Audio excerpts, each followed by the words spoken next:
It wasn't meant to be overheard.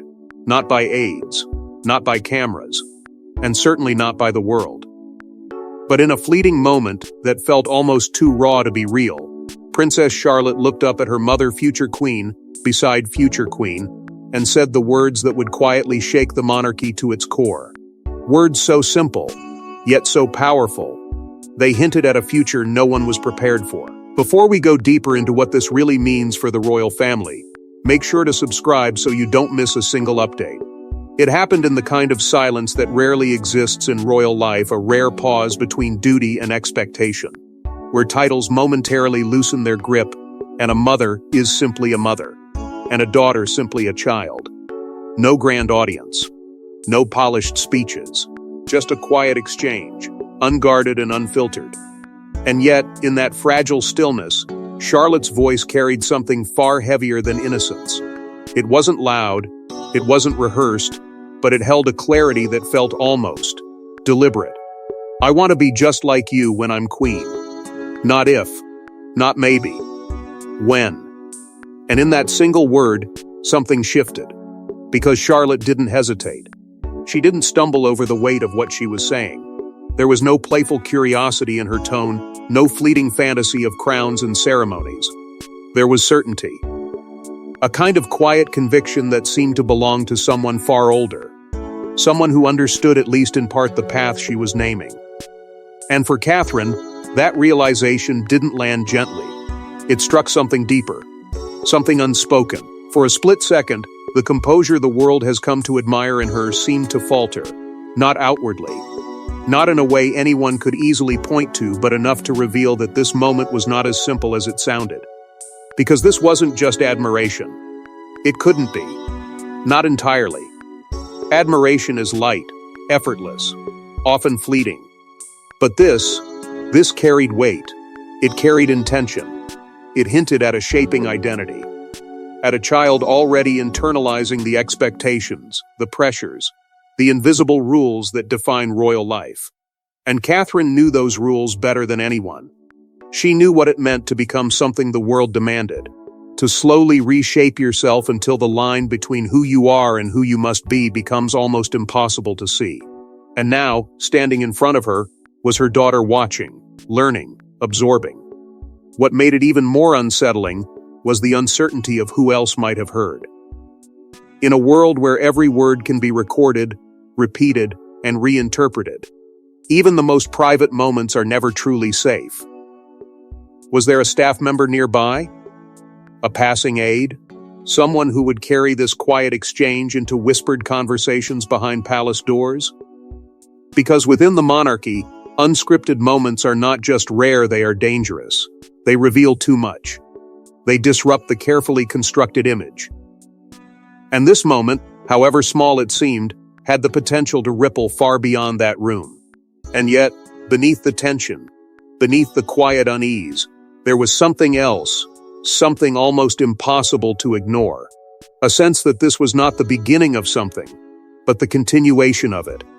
That Charlotte's words didn't come from nowhere, but from years of watching, of observing a mother who has spent her life balancing expectation with grace, strength with silence, the kind of influence that doesn't need to be taught because it is simply lived.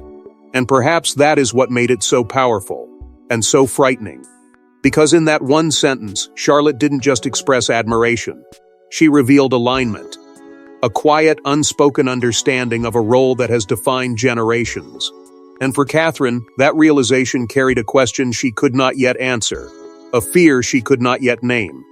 Because what made this moment truly unsettling wasn't just what Charlotte said it was, who she said it to, and everything Catherine has silently endured to become the woman Charlotte now wants to emulate. To the world, Catherine is grace perfected, the poised future queen who never falters, never breaks. But behind that carefully composed image lies a story far more fragile, one of pressure, silent battles, and expectations so overwhelming they've nearly shattered her. So when Charlotte whispered her dream, she wasn't just choosing a role model, she was choosing a life Catherine knows comes at a devastating cost. Because Catherine was not born into this world, she was absorbed by it, slowly, deliberately, and without mercy. Every step she took toward the crown was measured, analyzed, and often criticized. At first, she was the outsider, the one who didn't quite belong, the one who had to prove again and again that she was worthy of standing beside a future king. And even when she succeeded, even when she became everything the institution demanded, the pressure didn't fade. It intensified. Because in the monarchy, acceptance is never permanent, it is constantly earned, constantly tested, constantly at risk of slipping away. And that is the reality Charlotte cannot yet fully grasp. Because what she sees is strength, composure, elegance under pressure. What she doesn't see, what Catherine has worked tirelessly to hide, is the cost of maintaining that image. The moments of doubt that never reach the surface, the emotional restraint required to remain unshaken, even when everything inside threatens to fracture. The quiet sacrifices made not in grand gestures but in the small, daily choices where personal desire is replaced by duty. Over and over again. Catherine gave up more than privacy. She gave up the freedom to exist without scrutiny, the ability to make mistakes without consequence, the right to simply be human without it becoming a headline. Every word she speaks is weighed, every expression interpreted, every silence questioned. And yet, she learned to navigate it not because it was easy, but because it was necessary. She became precise, controlled, intentional. A version of herself shaped as much by expectation as by her own will. And somewhere along that transformation, the line between who she was and who she needed to be began to blur. But beneath that control lies something far more fragile than the public will ever see. Because strength in this world is not the absence of vulnerability, it is the constant suppression of it. Catherine doesn't break, not because she cannot, but because she knows she cannot afford to. And that understanding changes everything. It creates a quiet tension, a duality between the woman she presents and the emotions she must contain. And now, hearing Charlotte's words, that tension becomes impossible to ignore. Because for the first time, this is no longer just about her. It is about her daughter stepping toward the very life she once had to fight to survive. And that realization awakens something deeper than pride. It awakens fear, not loud, not visible, but steady and undeniable. A question that lingers beneath every composed reaction: does Charlotte truly understand what she is asking for? Does she understand that this path is not just about crowns and admiration, but about sacrifice, isolation, and a constant negotiation between self and duty? And yet, alongside that fear, something else begins to emerge. A protective instinct, sharp and immediate. The instinct of a mother who has already endured what her child is now unknowingly reaching toward. Catherine cannot change the system. She cannot erase the expectations. But she can guide, she can shield, at least for now. The challenge, however, lies in how. Because protecting Charlotte from this life may not be possible, but preparing her for it might be the only choice left. And that is the cruel paradox Catherine now faces. To protect her daughter is to prepare her. And to prepare her is to slowly introduce her to the very pressures she wishes she could keep her away from. A contradiction with no easy resolution. No clear path forward, only the weight of knowing that the moment Charlotte spoke those words, something irreversible had already begun. Because Charlotte's words weren't born in isolation, they were shaped by years of watching, learning, and absorbing a world far more complex than any child should fully understand.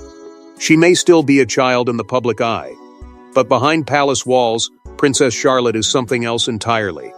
Observant, perceptive, and already navigating the invisible rules of royalty. And those closest to her have begun to notice something unusual. She doesn't just watch her mother, she studies her. And what she's learning may be shaping a future far more calculated than anyone expected. Because Charlotte is not simply growing up within the monarchy, she is absorbing it. Quietly. Constantly. In ways that are almost impossible to detect unless you are looking closely. And those who are looking closely have started to see patterns. The way she listens more than she speaks. The way she carries herself with a kind of natural composure that cannot be taught so early, only developed through careful observation. It is not imitation, it is precision.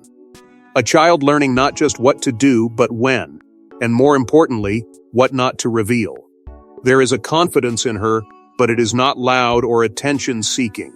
It is controlled, measured, almost deliberate. She understands presence, even now. When to step forward, when to hold back, when to respond, and when silence carries more weight than words. And that level of awareness doesn't come from instruction alone. It comes from watching someone like Catherine, someone who has mastered the art of existing under constant scrutiny without ever appearing overwhelmed by it. Charlotte isn't just seeing her mother as a figure of admiration. She is decoding her. And then there are the questions.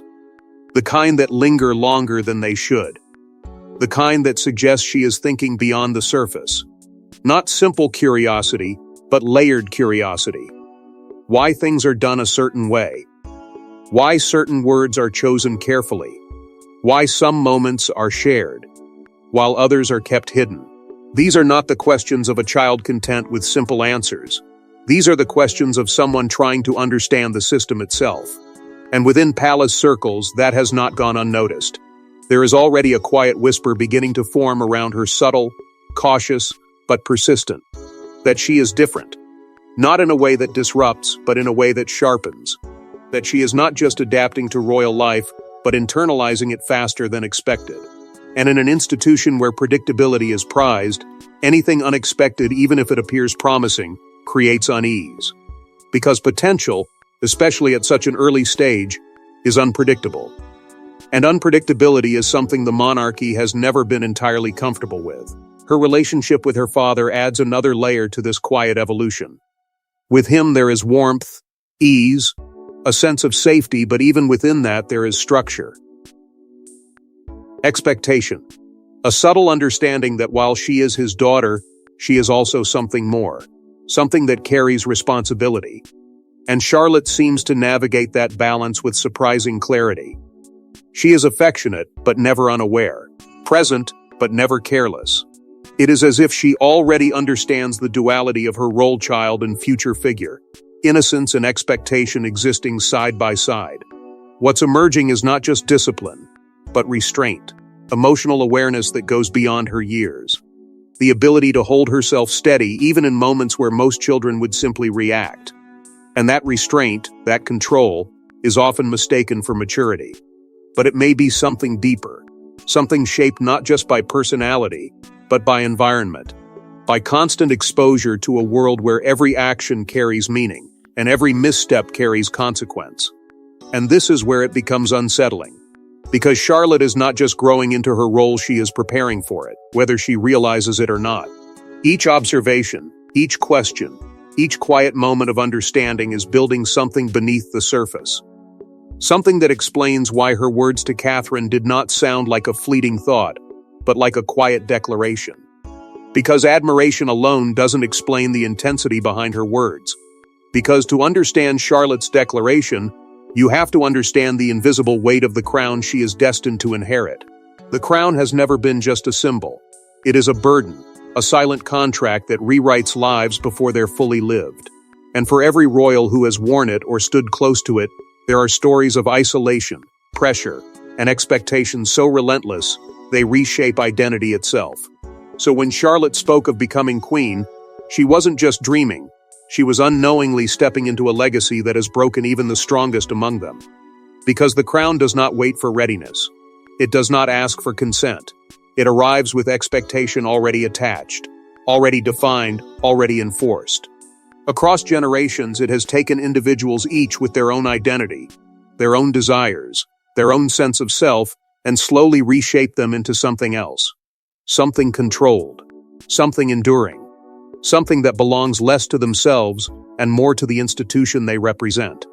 And the cost of that transformation is rarely visible from the outside.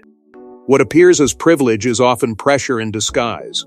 The admiration, the attention, the sense of importance, it all masks a deeper reality. One where every decision is scrutinized, every emotion measured, every reaction expected to align with an image that leaves no room for weakness. There is no space for error, no allowance for ordinary human struggle. And over time, that constant demand begins to change a person, not all at once, but gradually, quietly, until the version the world sees is no longer entirely their own. For those born into this system, the process begins even earlier. Childhood itself becomes something different. Not entirely lost, but reshaped, structured, observed, guided in ways that blur the line between growing up and preparing for something far heavier. Moments that would be simple for others carry meaning. Actions are noticed. Behavior is corrected. And slowly, the idea of self begins to intertwine with responsibility, until they are no longer separate things. And with that comes something far more difficult to define: loneliness. Not the kind that comes from being alone, but the kind that comes from being constantly seen, yet rarely understood. Surrounded by people, yet always aware that your role comes before your identity, that your duty will always outweigh your personal desires. It is a quiet isolation, one that builds over time, often unnoticed, often unspoken, but deeply felt. Catherine knows this reality not as an abstract concept, but as something lived. She stepped into this world without being born into it, which in some ways made the transition even more unforgiving.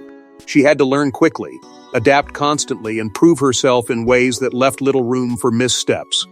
And in doing so, she came to understand a truth that few ever say out loud: that no one is ever truly prepared for this life. Not fully. Not completely. Because preparation can teach you how to act, but it cannot teach you how it will feel. That is the unspoken truth behind the crown. It is not just responsibility, it is transformation. And that transformation comes with a cost that cannot be avoided, only managed. The world sees strength, sees elegance, sees control. But behind that image is a constant negotiation between expectation and identity, between what must be shown and what must be hidden. And that negotiation never truly ends. This is the reality Charlotte is stepping toward. Not just a position, not just a title, but a life defined by contrast. Admired yet restricted, elevated yet confined, powerful yet bound by tradition. It is a paradox that has defined the monarchy for generations, and one that continues to shape those within it in ways the public rarely understands. And perhaps that is what makes Charlotte's words so unsettling, because they were spoken without hesitation, without visible doubt, without the weight of fear that usually accompanies such a future. As if, in some quiet way, she has already begun to accept what lies ahead. Or perhaps, she simply does not yet see the full extent of it. And yet, despite all of this, despite everything, Catherine knows there was something in Charlotte's voice that didn't sound afraid, it sounded determined. Children dream of crowns like they dream of fairy tales, glittering, effortless, magical. But Charlotte's words didn't sound like a dream. They sounded like a decision. And that's what unsettled Catherine the most. Because in that moment, she didn't see a child imagining the future, she saw someone already preparing for it. Because there is a quiet but undeniable difference between admiration and identity. Admiration looks outward. It is inspired, emotional, often temporary. But identity forms inward. It settles. It roots itself in the way a person thinks, behaves, and ultimately sees themselves. And what Catherine sensed in that moment was not admiration alone, it was alignment. Charlotte wasn't just inspired by her. She was beginning to define herself through her. And that realization carried a weight far heavier than the words themselves. It was in the way Charlotte spoke. Not hesitant. Not questioning. But certain.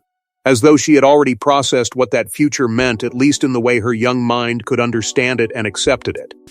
There was no trace of fantasy in her tone. No excitement over the glamour the world associates with royalty. Instead, there was something far more controlled. A quiet clarity that suggested this wasn't a passing thought, but a conclusion she had reached on her own. And that is where Catherine's conflict begins to deepen. Because pride is the natural response. What mother wouldn't feel it, hearing her child express admiration so pure, so direct? But pride does not exist alone in this moment. It is accompanied by something far more complicated: fear. Not loud, not overwhelming, but steady, persistent. Because Catherine knows what Charlotte cannot fully understand yet. She knows the difference between wanting the crown and living with it. And beneath that fear lies an even more unsettling possibility. What if Charlotte already understands more than she should? Not completely, not in the way experience teaches, but enough to begin shaping her mindset. Enough to start preparing, even unconsciously, for the expectations that await her. Growing up within the structure of the monarchy does something subtle, but powerful. It removes the illusion of choice early. It replaces it with awareness. Awareness of role, of responsibility, of inevitability. That awareness doesn't always feel like pressure at first. Sometimes, it feels like purpose. And that is what makes it dangerous. Because purpose can be embraced willingly. It can be internalized without resistance. And when that happens, the line between ambition and obligation becomes blurred. Is Charlotte choosing this path, or is she simply accepting the one that was always meant for her? There are already signs that this distinction may not matter to her in the way it might to others. Her composure, her restraint, the way she observes before she acts. These are not just traits, they are indicators. Signals that she may not resist the structure she is growing up within, but instead adapt to it seamlessly. And that is both remarkable and deeply unsettling. Because if Charlotte is not overwhelmed by the weight of the crown, if she does not hesitate or question it in the way others have, then she may approach it differently.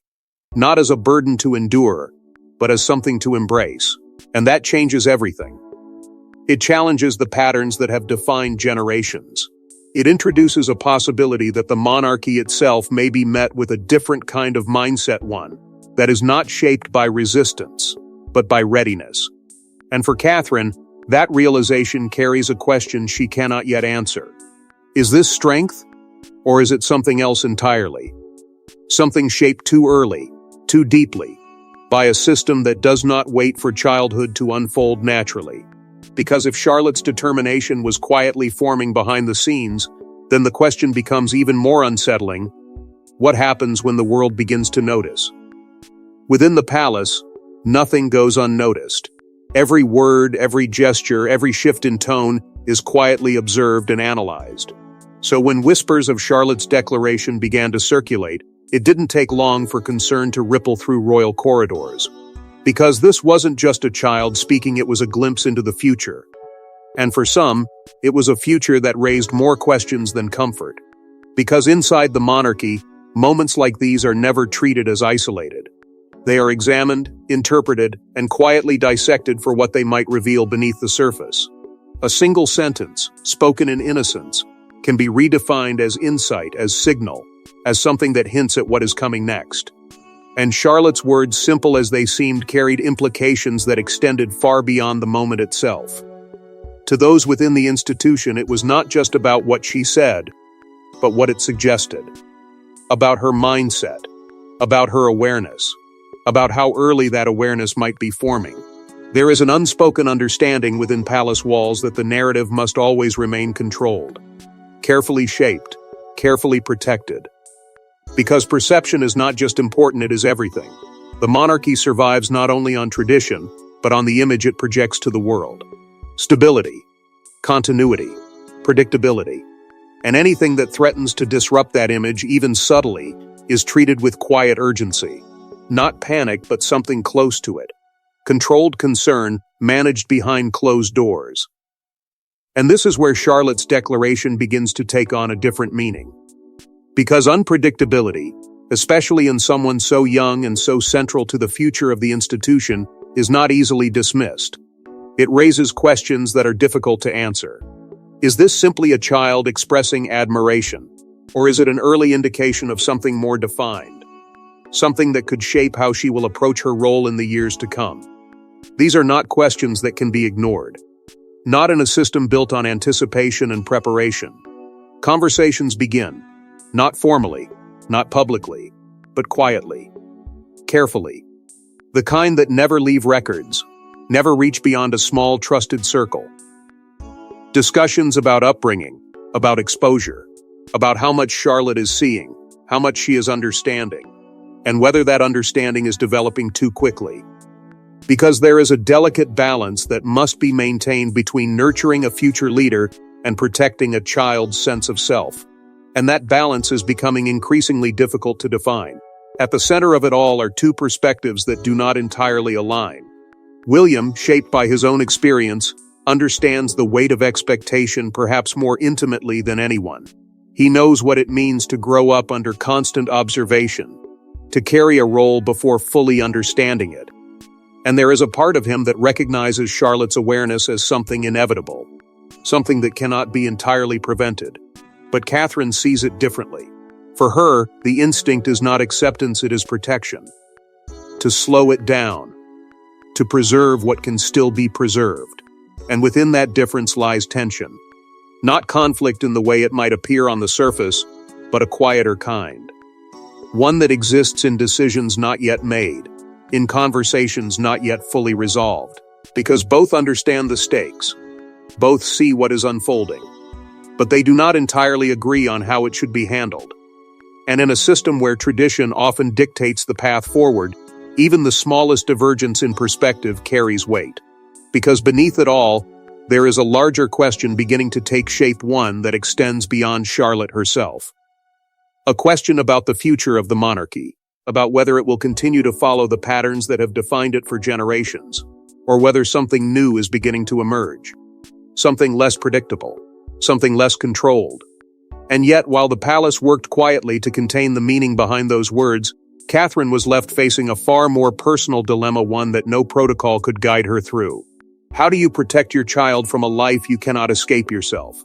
That is the question now haunting Catherine.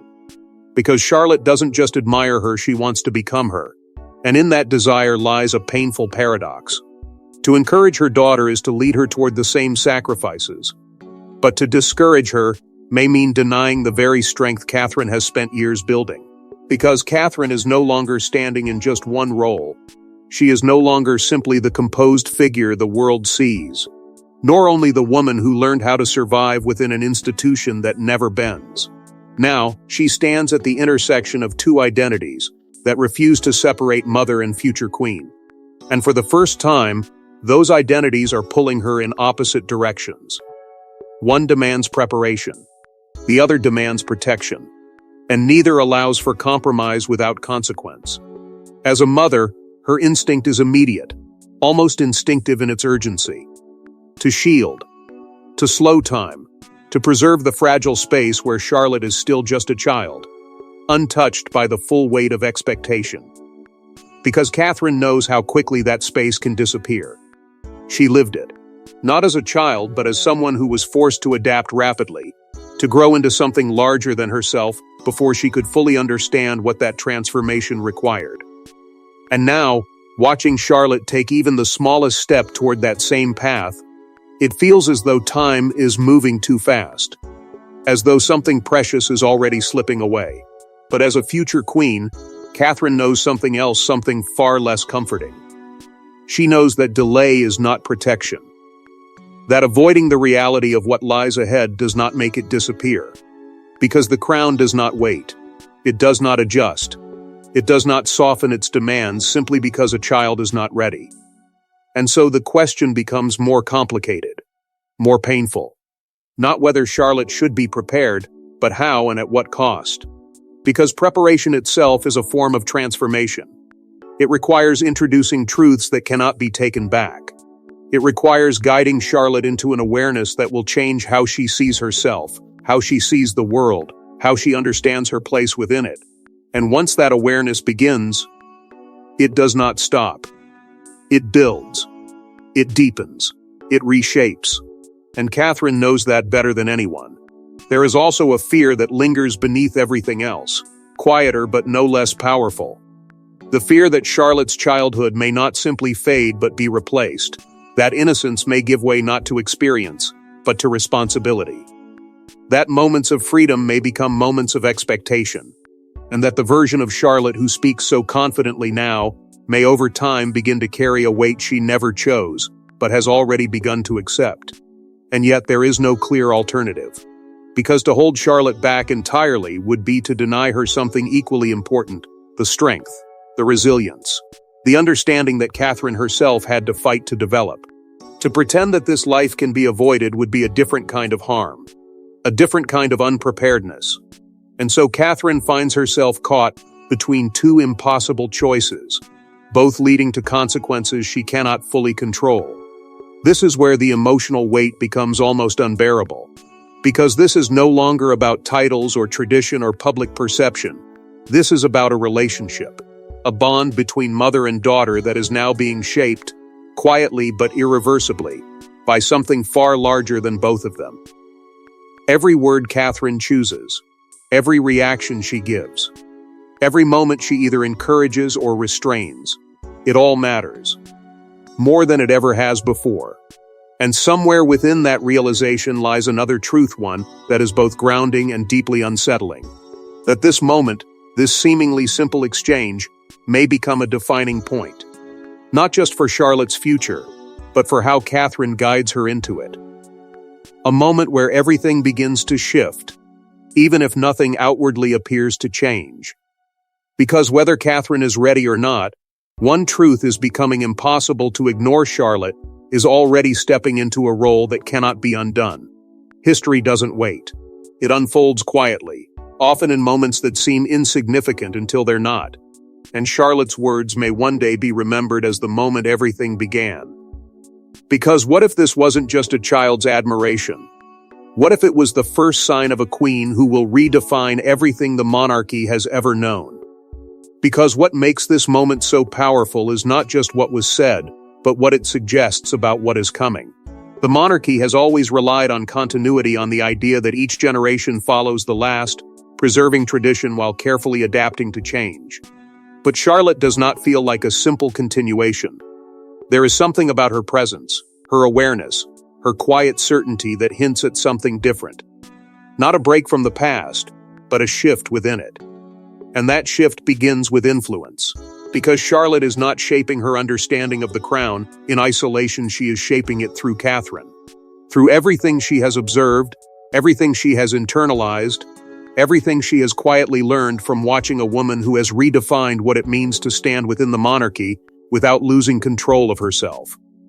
Catherine's strength is not loud, not forceful, but steady, calculated. And if Charlotte carries that forward, then the future of the crown may look very different from what has come before.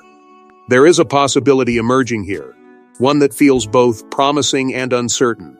A future monarch who does not simply inherit tradition, but understands it from the inside out. Who does not resist the weight of expectation, but navigates it with a level of awareness that allows her to reshape it subtly. Not through rebellion, not through disruption, but through precision, through control, through a deeper understanding of what the monarchy is and what it could become. But with that possibility comes attention. And attention within this world is never passive.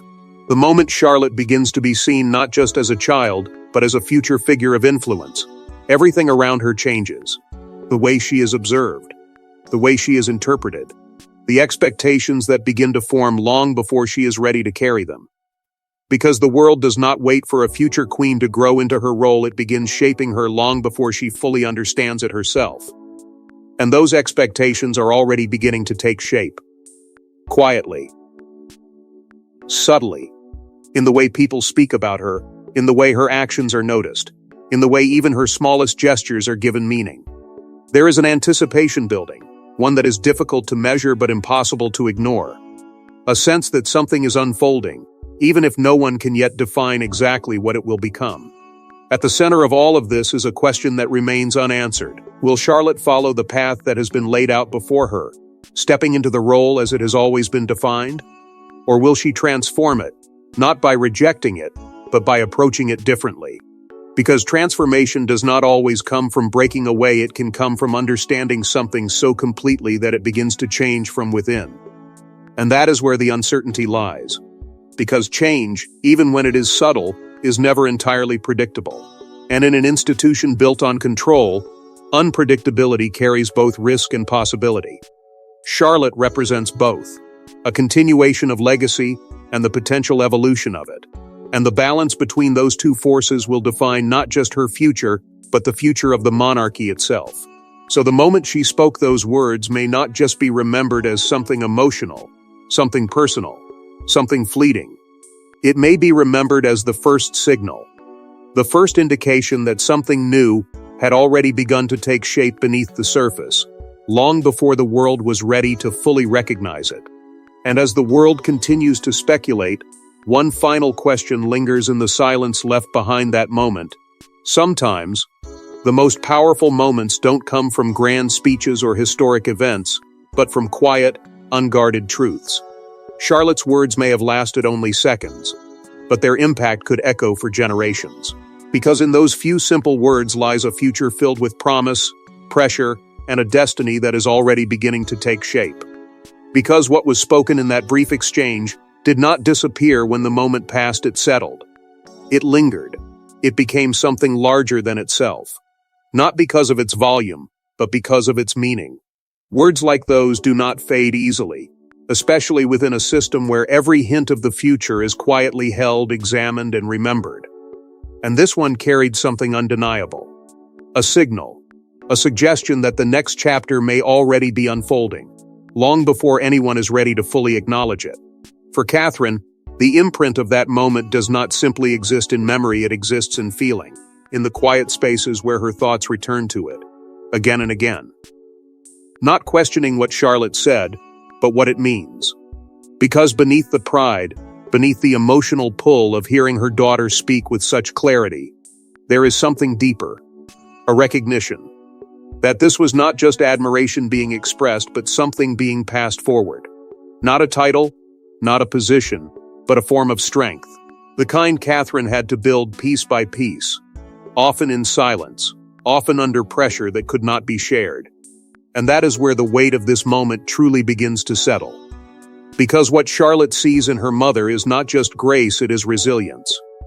Not just composure, but endurance. And in choosing to become just like her, she is not simply choosing a role model, she is choosing a path shaped by both triumph and sacrifice. A path that offers admiration from the outside, but demands something far more difficult on the inside. There is an inevitability to it now, quiet, but unmistakable. Charlotte's future is no longer something distant, something abstract.